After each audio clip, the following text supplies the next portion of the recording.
Hello, my name is Andrew Keane. Welcome to Keane on America, the daily interview show about the United States.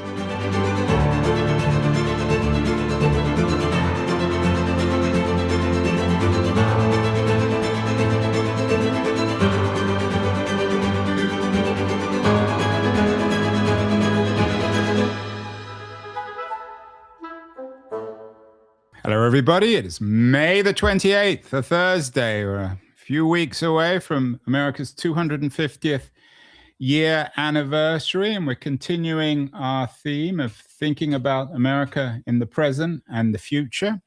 Yesterday, we did a show with a professor at Harvard Law School called America Unfinished.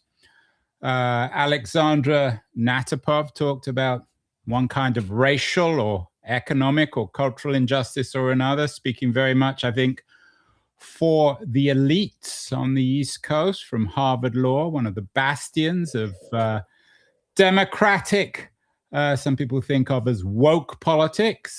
Today, we got a very different kind of Democrat. Joe Cunningham is a lawyer based in Charleston, South Carolina, one-term U.S. representative, and the author of a new book on the Democratic Party called Life of the Party, How Democrats Lost America's Trust and How They Can Win It Back. Joe is joining us from South Carolina, from Charleston, South Carolina. Joe, what are you going to be doing on July 4th?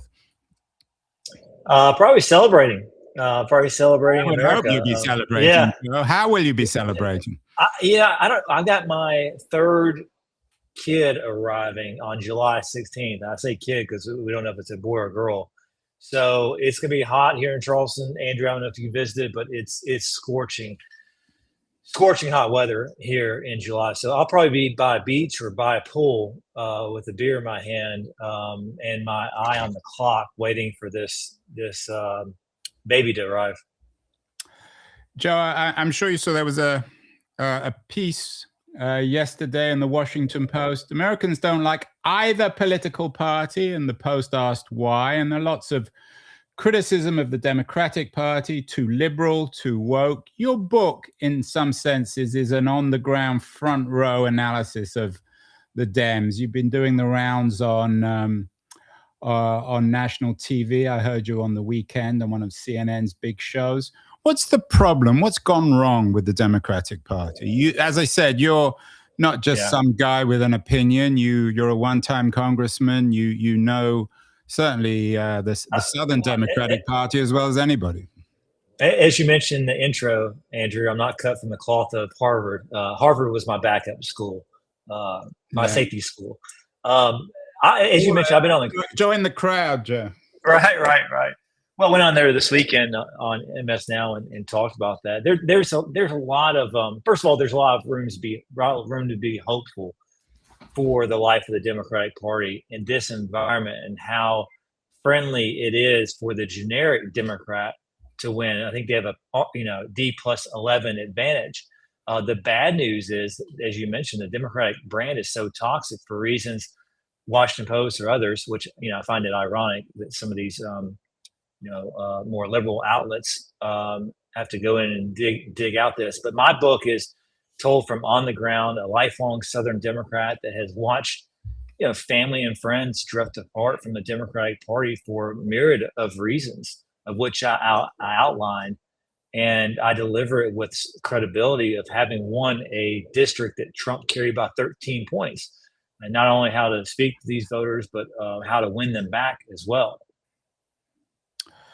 It's interesting, Joe, your book didn't get picked up by one of the big publishers, in contrast with a lot of other people's books, which are perhaps just as credible. Do you think one reason why the Dems are in crisis, why people don't trust them, particularly what you think of, I guess, as mainstream Americans, is because big media, big publishing is controlled by progressive Democrats? Yeah, I think that there's a lot of hesitancy. In fact, I was even told as much to pick up something like this that's overly critical, not just of former President Biden, former Vice President Harris, but the Democratic Party and how that escalated back in 2024 and breached America's trust with the party. I also think it speaks louder to a lack of self-reflection within the Democratic Party. And Andrew, I'm we can have a conversation about Trump and Republicans and et cetera. That all those things are being when I mention the T word, Joe, I'm bored with him. Yeah, He's yesterday's story. So all those things have been well litigated. What I want to focus on, what I've done with this book, is focus on how the Democratic Party can improve itself without simply attacking this administration as it has for the last 10 years. And where has it gotten us? But President Trump elected twice. As I said, the book, and I don't mean to pick on Harvard Law School, although, of course, we all do. The book that we dealt with yesterday, America Unfinished, which was edited by a professor there, Alexandra Natopov, analyzes America, I think, as an arc of Martin Luther King, of course, famously said that the arc of history naturally bends towards justice, and saw America as a reflection of that, as a march towards racial and sexual and gendered and economic injustice of one kind or another. Do you think that's the right way to think about America? I think that every nation struggles with their own issues, and there's racism, sexism, and discrimination on all corners of the earth. As we come up on the 250th anniversary of this country, it's important to remember this is a great country, Andrew, and we're not perfect by any means. And it's easy to get mired down and drugged down into all the negative aspects of it, but it's still an incredible place to live, and we still have incredible freedoms, and the focus should be on how to improve upon it, as opposed to just focusing on only the negatives. You're talking to me from Charleston, South Carolina, of course, one of the hearts of the Confederacy. Has America got over the Civil War, Joe? A lot of people in the North and perhaps in the West, especially the coastal elite, seems to think that we're still relitigating or even fighting the Civil War. No, I think we're long past it. I mean, I think you have a lot of discussions being had regarding federalism among conservatives and among Democrats, and what power the administration, the executive branch, federal government should have. And those conversations are going to continue. The remnants of the Civil War and the racism and discrimination. There are pieces of that obviously that still exist, which we're trying to overcome and trying to pass along a country that's in better shape to our kids. But we've come a long ways. We've come a real long ways, and again, for our country to have made it through it in the first place and held together is a feat in and of itself. Some people might dispute that. You say we've come a long ways, but down the road from you in Charleston, South Carolina, of course, in Charlottesville, Virginia, there was a neo-Nazi march a few years ago, resulted in somebody dying, people waving the neo-Nazi flag, lots of overt racism and embrace of the Confederacy. Is that just a few weirdos, a few radicals, a few crazies, Joe? You've seen a trend of that overseas as well, over in Europe and I was over in Germany during their last election a couple of years ago, and rise of the far right over there. There are certain groups that have a little bit of movement or traction, but I don't think it fits into the mainstream or is even close to it. The majority of the country, I think, has moved past that, and occasionally you get little blips like that come up. But I think overall, I think we're moving in the right direction. Well, that's good to know. The book is called Life of the Party, not The Parties. It's a book about the Democrats. How would you got young kids, I know. In fact, you've got a very, very cute picture of you and your son on your X profile. You've got another one coming up in July. How would you describe the Democratic Party to your kids, to somebody who doesn't know much about politics? Why are they different from the Republicans? So the first chapter of this book kind of establishes how I grew up in the Democratic Party and what the Democratic Party used to do for working class Americans. Is a party of big ideas going back to FDR, which established the New Deal, which established the Tennessee Valley Authority that dammed up rivers and created jobs and cheap hydroelectric power. This is one of the, and I talk about this in the first chapter. When FDR came along, Western Kentucky, which is where I grew up, Western Tennessee, they're some of the most impoverished areas of some of the most impoverished states in the country. And his policies, his big ideas were able to lift people up. And I think the Democratic Party in recent years apathy has taken hold, and it really hasn't thought in terms of big ideas, big policies, what can be done to, the party's been focused on more of equal outcome as opposed to equal opportunity, giving people a level playing field and let it go from there. But I want the party to get back to fighting for everyday Americans. And that starts with being able to speak to them. And I don't know how your show went yesterday with your Harvard professor, but you got to be able to speak to people on their own level and a language that they embrace, and not speak at them and not talk down to them. And I think the Democratic Party, rightfully so, has become branded as the party of the elites that speak down to voters. And I'm trying to change that. I'm just doing what I can. You talk about a reckoning rather than a rerun. You mentioned FDR, of course, an extremely wealthy scion of a incredibly powerful East Coast family. And he talked down, hasn't that, for better or worse, always been the history of the party from FDR through to JFK? I don't know. You look at people like, President Bill Clinton, coming from Arkansas, speaking in plain words, plain language. Matter of fact tone. Jimmy Carter. President Obama was obviously a bit more polished and had that more Ivy League edge to him. Yeah, Harvard law guy.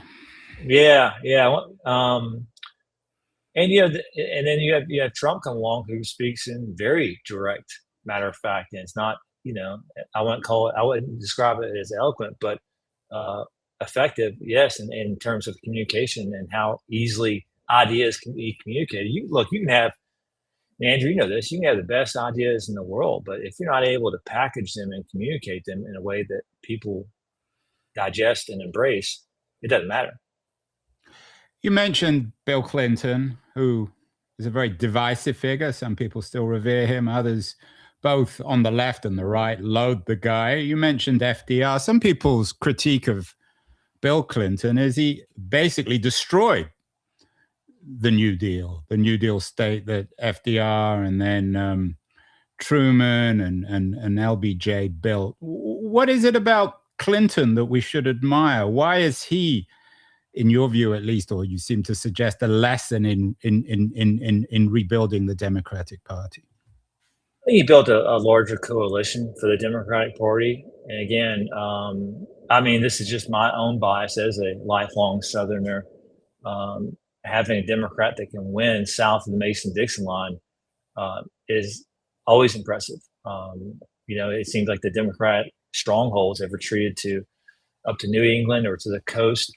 So, again, I think I just approach it from a different angle of being a lifelong Democrat in a state that is nearly impossible to win.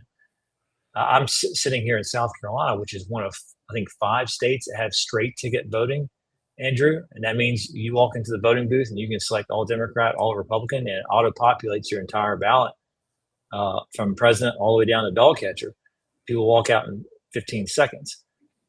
It's state-sponsored partisanship.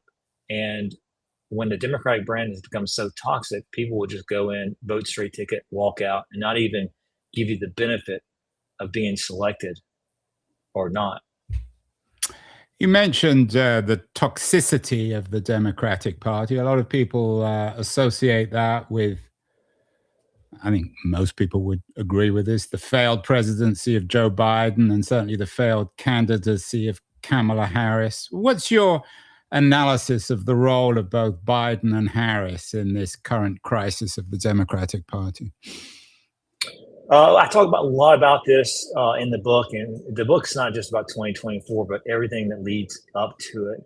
At the end of the day, what happened in 2024, is at the feet of former President Joe Biden and his decision to continue, which I spoke out against. In fact, I was believed to be the first Democrat to go on national TV to say that he should not run for re-election.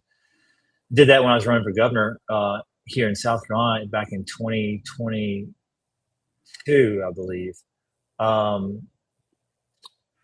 And that decision to move forward and the absence of people speaking out against it ultimately led to the debate performance, which then led to the coronation of Vice President Harris without giving Democrats the ability to weigh in and to actually vote within a primary. All these things, snowballed to chip away at the credibility and the trust of the Democratic Party. And so when Democratic Party later on runs under a banner, I talk about this in the book, runs under the banner of defend democracy or save democracy, and people were saying, hold on a second, you all didn't have a primary election to fill President Biden's shoes. It really erodes the credibility of that message and hurts the party further on down the line too. There seems to be an apocalyptic atmosphere, at least culturally, not just on the right, but on the left. Does that concern you, the idea that America, it's never appeared to me to be the case, but American democracy is on its last legs, the fascists are around the corner, America's about to be destroyed? Do you think that's a convenient, or rather lazy way of thinking about America? I think it'd be both. When you sensationalize everything, nothing is sensational. And it's important to look at the people who are profiting and the groups and media outlets that are profiting off that division. Every election is the most consequential election of our lifetime, and it goes segment after segment after segment. And I've gone do news of the day where they talk about all kinds of things that certain people are outraged by, which in the grand scheme of things are not that outrageous. But yes, it's a big problem, and it's driving the divisive nature that exists in our country. Your book is very much, if not an autobiography, a book written or built around your own success.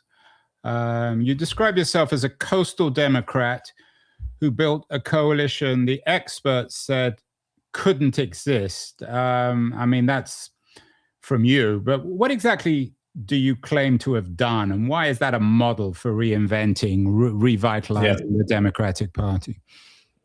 Well, it's not, I put this in the book. It's not just words of mine, but Post and Courier called it the greatest upset in South Carolina in a generation. So being the first Democrat to flip this seat in 40 years was no easy task, and getting Republican mayors to endorse my campaign was no easy task. It's something that doesn't exist a lot in today's politics.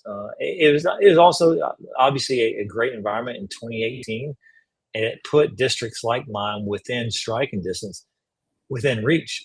I was fortunate enough, Andrew, to come up to serve with a incredible group of freshman lawmakers that won tough races. Like you had Kendra Horn out in Oklahoma, you had Anthony Brindisi in a conservative area of New York, you had Ben McAdams in Salt Lake City.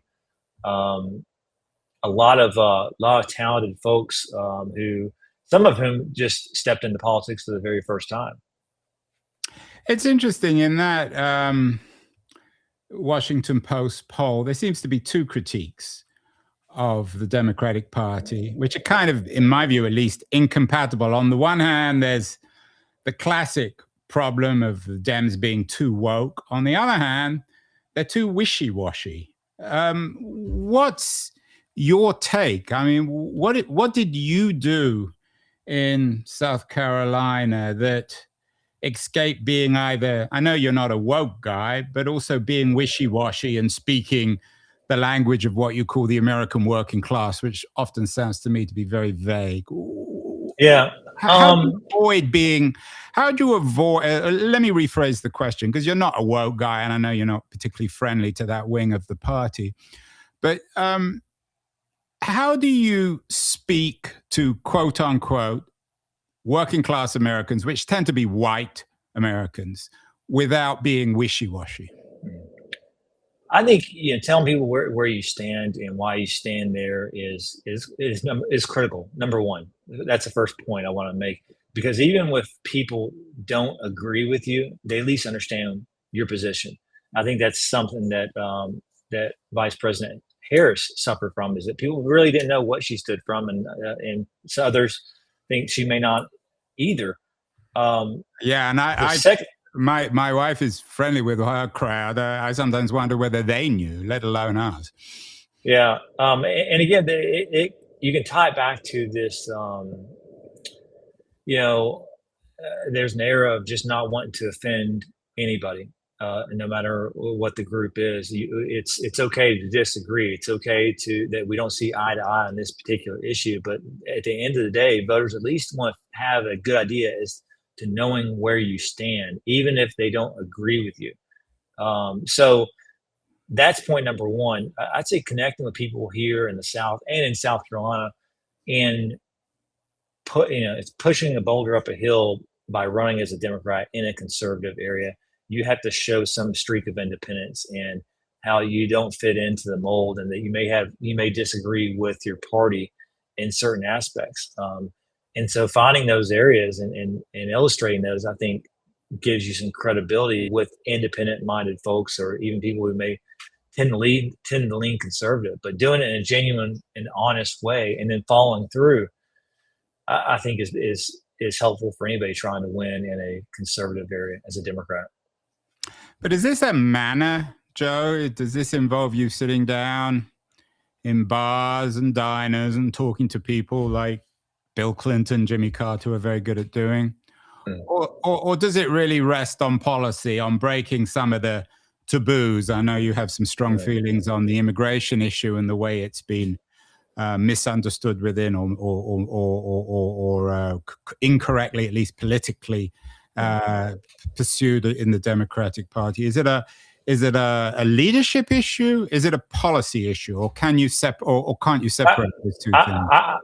I think it's both. However, I think we have to put you can't put the cart in front of the horse, because just like in any other relationship, Andrew, a friendship or whatever, if you don't trust the person you're speaking with, or if you don't have a good feeling or a good sense, then you may not be inclined to follow them in their persuasive argument. So I think first comes reestablishing that trust and being credible, because you're not going to be able to lead people or sell people on policies or ideas unless they have a gut feeling that you're somewhat credible, or they can believe you on those issues of policy. I mean, it's easy to get mired down in policy, ideas and 10-point plans, but I think the most important part is being that credible source of information. And in a place like Charleston, of course, the heart of the old South, the heart in some ways of the new South, can one, Joe, be a new politician, an escape race? Was Obama or even Clinton, were they mirages, or can we reestablish a biracial coalition of both blacks and whites who believe in reform? I think we can. I just don't agree that it could be engineered. I think it has to come natural and authentically. I mean, President Obama wasn't elected first and foremost because he was a black man. He was elected by Democrats because he was the most encouraging and inspiring and the most talented. And so you look back at Vice President Harris and her selection of a when she became the presidential nominee, her selection of the vice president was driven by race and gender. It was everybody would say, oh, she has to pick a white male because we have these buckets to go after. And I think the party in the past, Andrew, has been too focused on dividing the electorate up into subgroups. Okay, these are black voters, these are white voters, these are college educated, and these are non-college educated, and then speaking to them on different levels, as opposed to putting out a broad message and not attempting to divide people, because politics is a science of addition, not division. Has it become, though, Joe, too much of a science? Are the scientists, the political, the social scientists in charge of these campaigns of Biden and particularly, it would seem, of Harris, are they led by election experts who really are clueless about how politics really works in this country? I mean, look, nobody bats 1,000, right? I do think that there is a outsized impact that those in the industry have. I mean, you look at my friend, former Congressman Dean Phillips, who attempted to primary Joe Biden in the Democratic primary, and because of party insiders, he was kept off the ballot in several states, which is one of the most anti-democratic things you can do. And I talk about this in my book, Life of the Party, how it should have been more open and honest and transparent. And if a robust primary had occurred, maybe we would have repaired some of these faults a lot sooner. And if, in fact, 2024 was the most consequential election of our lifetime, and we would have to do anything to defeat Trump, then maybe we should have been more honest about why we were putting President Biden forward and believing that he was our best chance, when 2/3 of Democrats themselves, forget about the majority of Americans, but 2/3 of Democrats said they thought he was too old to run for a second term. We have a show coming up with a Yale historian, Samuel Moyne, on gerontocracy in America. I know you've got some quite radical ideas on how to address quote unquote gerontocracy in America. I couldn't agree with you more, by the way. I think it's a critically important issue. I know in your first day in Congress, you voted against Nancy Pelosi, so you're not shy or afraid to take on the gerontocrats. What's happened, Joe, with this gerontocracy? Why do we have such old people, such feeble people like Nancy Pelosi and Joe Biden running the Democratic Party?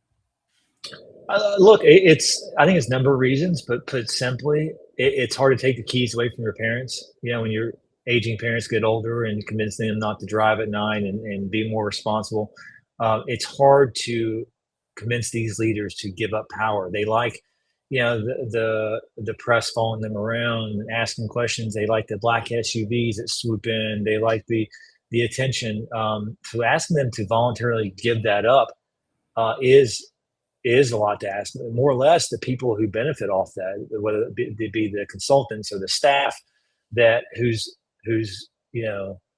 living is contingent upon that person or that individual staying in power. And so, and secondly, we have a system that makes it very difficult to remove incumbents. We have gerrymandered our country up so that 90% plus is uncompetitive in the general election. So the only thing you got to do is make it to a primary. So ousting a long-term incumbent with millions and millions of dollars in the bank is no easy feat.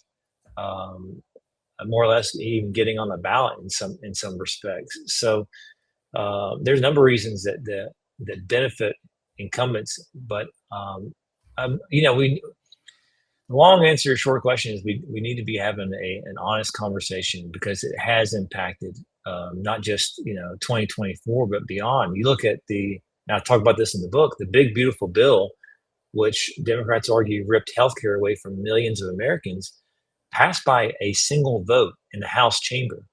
And at the time, there were 2 Democratic seats that were vacant because those 2 members had passed away while in office.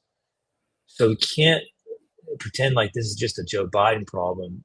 It's a problem in our House of Representatives, and it's a problem on our United States Supreme Court, as we saw with Justice Ginsburg. It's a problem at the White House. It's a problem at all levels. Yeah, it's really surprising and in many ways demoralizing that someone like Ginsburg, who everyone adores, turned into this heroic figure on the court, should herself fall into this trap. All these people I mean, even Joe Biden was once young, presumably, although he probably was born rather middle-aged. Why don't these people have memories of being young, of understanding that politics is about transition and not just maintaining their own power? Have they been? Do they believe in themselves literally, or are they just purely self-interested and willing to cling on to the limos and the fancy dinners and the expense accounts? I think that they're probably victims of their own success, and you or I may be in the exact same position if we haven't served for that long. There's a point where I think that most politicians, if not everyone, gets so far into the bubble they become disconnected with how the rest of the country operates, and they're further insulated by their own staff. And we saw this with former President Biden, who has staff and pollsters who are telling him exactly what he wants to hear, even though it runs counter to the reality. And so, they're really, very insulated from the rest of the world.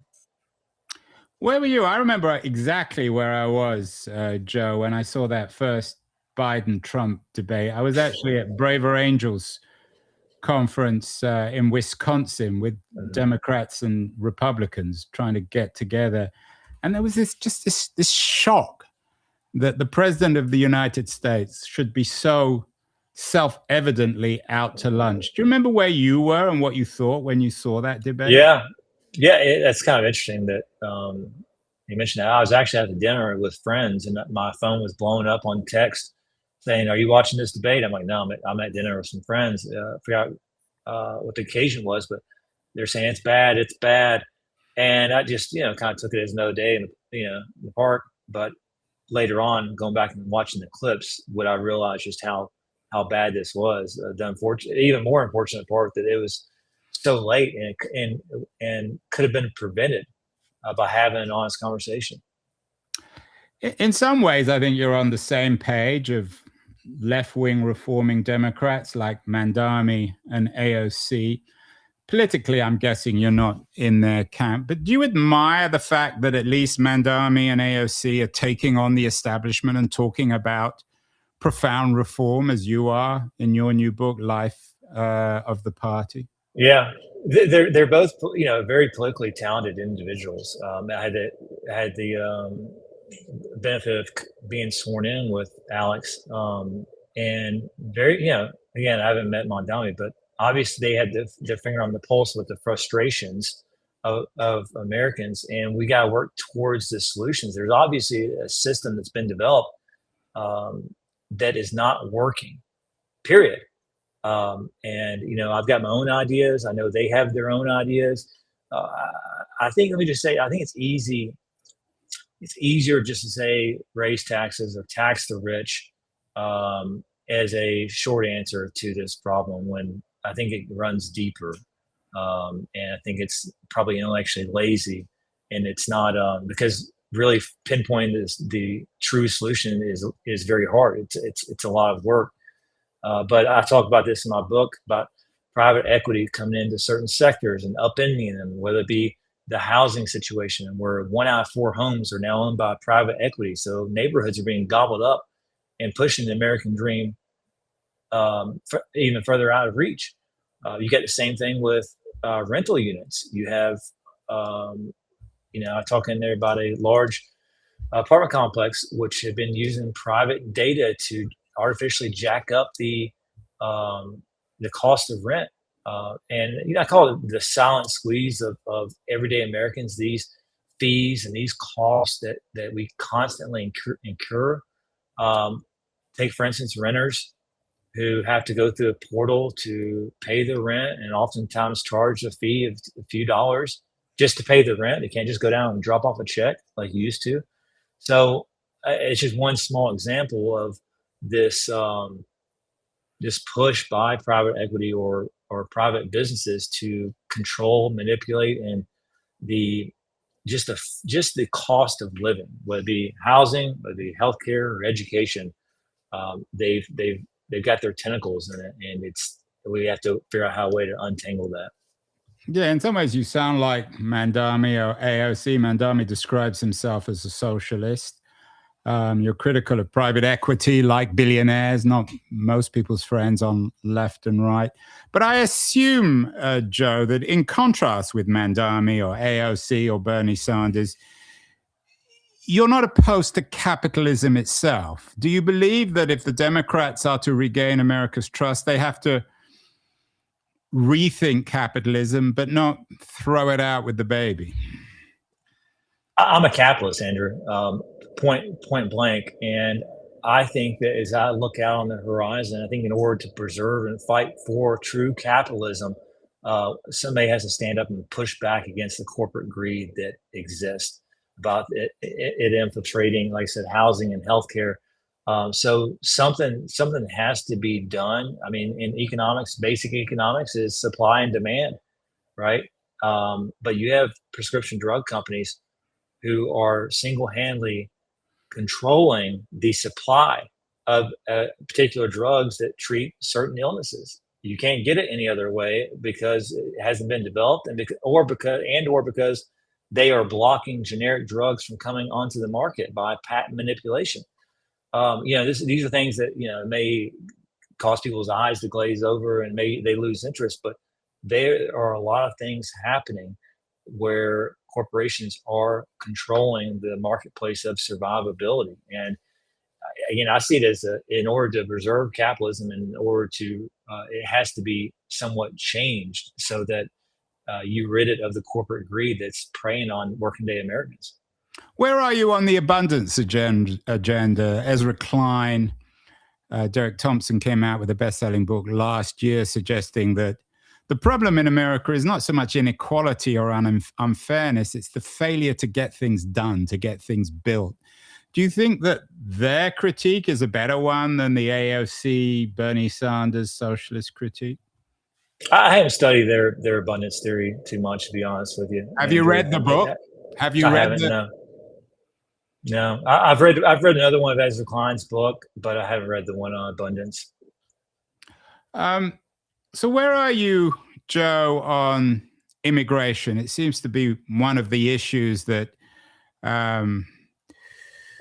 were given as almost as a softball to the Democrats, and they whiffed. Is this perhaps, if there's a single policy that the Biden Harris axis failed on, it was immigration? I believe so, and I think it goes much, even bigger than just the sole issue of immigration. Is how we treated people and spoke down to them. I talk about this in the book, how the Democratic Party refused to believe that the issue of immigration could impact people outside of border states. And a TV host that I mentioned in the book, jokes about how this was an issue that was polling in West Virginia, and then joked about how far West Virginia was away from the border, and basically saying, "Oh, it shouldn't be an issue for them." But telling people what they should be concerned about or not concerned about has not been a winning premise for the Democratic Party. You saw that with the economics, the rollout of what's called Bidenomics, and the Democratic Party in 2024 largely told people that, hey, the economy's fine, you're doing great, don't worry about it. When people were, after their paycheck was spent on housing and food and healthcare, they didn't have anything, and they're like, well, it's not doing great because I can't go on vacation, or I can't cover my bills, or I'm going into credit card debt. So telling Americans what they should be focused on or worried about, I think is the overall issue. But it was very apparent that immigration was a problem and should have been handled a lot differently than it was. Yeah, and unions, of course, left-wing unions have always been ambivalent, to say the best, about immigration. I think you can be conservative on immigration without being a racist. You also earlier mentioned the G word, gerrymandering, which has become a real hot issue these days. How central is this to the problem, and how does Joe Cunningham solve it? Or at least how should the Democratic Party of Joe Cunningham, this new party, how can it address gerrymandering? I think I'm against gerrymandering, no matter who's doing it. Well, that goes without saying, Joe. That's in favor of apple pie, isn't it? All right. I can tell you a story that, when I was in closed doors, the bipartisan group of Democrats and Republicans, and the Democrat was looking for a counter sponsor, a Republican sponsor of a anti-gerrymandering bill, and he was unable to find one. And I can tell you that sitting here today, it's the Democratic Party has been the only party that's put a bill on the House floor that bans gerrymandering. I think it's a huge issue, especially in the House of Representatives, where most elections are uncompetitive. Or, as I said here in Charleston, the district's been drawn to encompass the city of Columbia, and folks don't even know sure what district they're in, and they feel like their vote doesn't matter. So it is I believe, a huge part of the divisiveness. I think when the primaries are the only competitive elections, those candidates in their respective primaries generally run to the corners, to the far left or far right. And then those are the people who make up Washington, D.C. And you wonder why we have such a broad divide to bridge, is because of the way that the districts have been drawn. You talk about Democrats losing America's trust, maybe because it's wishy-washy. One of the issues that the party seems particularly divided on, maybe between the Bernie Sanders AOC wing and the Ezra Klein wing, is technology, AI, data centers. What's your take on this from the vantage point of Charleston, South Carolina? Some progressive even are very concerned that in turning against technology, Americans are turning against progress. Do you see big tech, Silicon Valley, as the problem or the solution, Joe? Well, I think we're entering a new frontier, and it ties back to the geriatric oligarchy, or the gerontocracy, as you referred to it as. Andrew, we need new leaders who understand these problems. And I can say, as a matter of fact, that the vast majority of members of Congress, they can't grapple with these issues that are emerging. They are fast moving, and you have to, it's you have to have leaders who can at least understand the impacts these are making. And that goes from social media preying on the vulnerabilities of our children, to stealing information, taking identity, manipulating it, to artificially inflating prices, jacking up cost in every single sector across the economy. The environmental impact of data centers, how to grapple with that. Like this is the next frontier, and we need to get in front of it. I think the party needs to go ahead. Yeah, but that goes without saying. But what does Joe Cunningham want? Do you want less data centers? Should they be allowed to be opened in the suburbs of Charleston? Is it good or bad for a local community? I think that's for each respective community. I know in Charleston, we're not big on them, and we've actually pushed some out. And you've seen local governments push them out. You've even I saw a story of a family up in Kentucky on the Ohio River who got offered millions of dollars to sell off their farmland and didn't do it. So they're gonna have to learn to adapt. If we cannot be given carte blanche. So there has to be some type of balance, and also there has to be some type of regulation as well, because this is otherwise it's liberty to wolves is death to lambs, right? So unless we have, we're operating, our country's operating under some archaic laws as it relates to the internet and the Privacy Act. And so you see families, and I'm part of this litigation too, represent families who are pushing the edge and holding social media accountable for the impacts they've had on children. And so it's an emerging frontier, and I want the party to get it right, but more importantly, I want the country to get it right too. Finally, Joe, the midterms, of course, are coming up. It's a very bloody situation, it seems, within the Republican Party. Trump seems to be killing, or the MAGA people seem to be killing the old party. One of the things that concerns me about the Democrats is there's less bloodletting. Newsom appears to be the front runner for the moment for the 2028 presidential election. He seems to be trying to steer between the left and the right. Do you think for the Democrats to truly reinvent themselves, as you're calling for in this new book of yours, Life of the Party, there needs to be some significant bloodletting? In a sense, I don't want to talk about Trump all the time, but whether one likes him or not, he's doing the right thing by purging the party, by creating this civil war situation where there are either winners or losers. And the problem with the Democrats and guys like Gavin Newsom is they're not quite willing to acknowledge that bloody situation or that bloody scenario.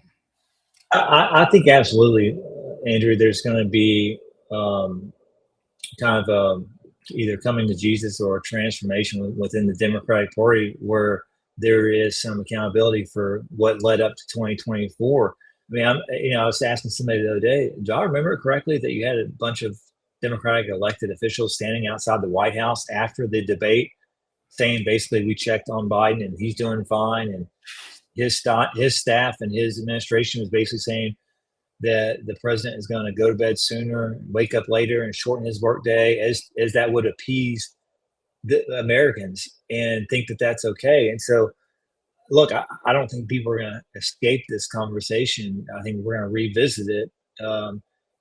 Lessons will be repeated until they're learned, right? So I think it is something that Democratic Party has to grapple with, and that goes for anybody who wants to run for president. So can we expect a Joe Cunningham run in 2028 for president? Are you the next Bill Clinton, the next Jimmy Carter, the next FDR? No, I just turned 44 a couple of days ago, and look, I like to think that not all my days of public service are behind me, but I've enjoyed Charleston, Andrew. I'm enjoying being a dad and practicing law, and I wrote this book out of love for the party, but also belief of what it can be again. And so I hope it's well received. People can pick it up, lifeofthepartybook.com, or you can find it on Amazon. It's now bestseller, the #1 bestseller in elections category of Amazon. So we're happy about that. Congratulations. I don't know how much competition you have on elections, but yeah. Well, there you have it. Life of the Party, How Democrats Lost America's Trust and How They Can Win It Back, by my guest today, Joe Cunningham. Not shy to take strong positions, sometimes perhaps unpopular within his own party. He was the guy who stood up to Nancy Pelosi and lived to tell the story. Joe, congratulations on the book, and best of luck with the addition to the family in July next month. Hopefully it'll give you time to celebrate the 250th anniversary. Thank you so much. Thanks for having me, Andrew. Hi, this is Andrew again. Thank you so much for listening or watching the show. If you enjoyed it, please subscribe. We're on Substack, YouTube, Apple, Spotify, all the platforms. And I'd be very curious as to your comments as well on what you think of the show, how it can be improved, and the kinds of guests that you would enjoy hearing or listening to in future. Thank you again.